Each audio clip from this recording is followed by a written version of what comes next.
जय गुरु जी। शुक्राना गुरु जी। सारी संगत को जय गुरु जी। ओम नमः शिवाय। शिव जी सदा सहाय। ओम नमः शिवाय। गुरु जी सदा सहाय।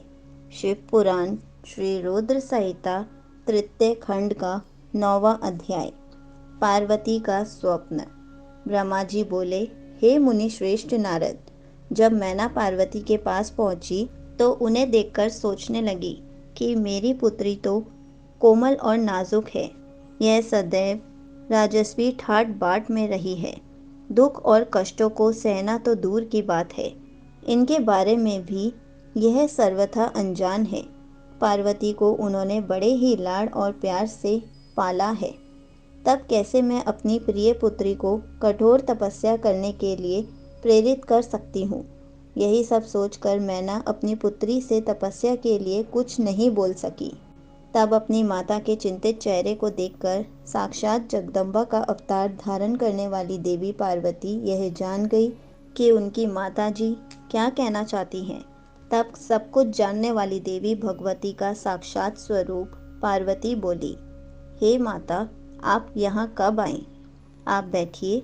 माता, पिछली रात्रि के ब्रह्म मुहूर्त में मैंने एक स्वप्न देखा, उसके विषय में मैं आपको बताती हूँ। मेरे सपने में एक दयालु और तपस्वी ब्राह्मण आए। जब मैंने उन्हें हाथ जोड़कर नमस्कार किया तो वे मुस्कुराते हुए बोले कि तुम अवश्य ही भगवान शिव शंकर की प्राण वल्लभा बनोगी, इसलिए उन्हें प्रसन्न करने के लिए उनकी प्रेम पूर्वक तपस्या करो।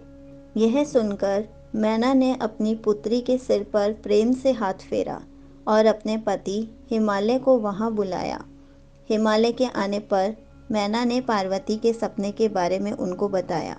तब उनके मुख से पुत्री के सपनों के विषय में जानकर हिमालय बहुत प्रसन्न हुए। तब वे अपनी पत्नी से बोले, प्रिय मैना, मैंने भी पिछली रात को एक सपना देखा था। मैंने अपने सपने में एक बड़े उत्तम तपस्वी को देखा। वे नारद मुनि द्वारा बताए गए सभी लक्षणों से युक्त थे।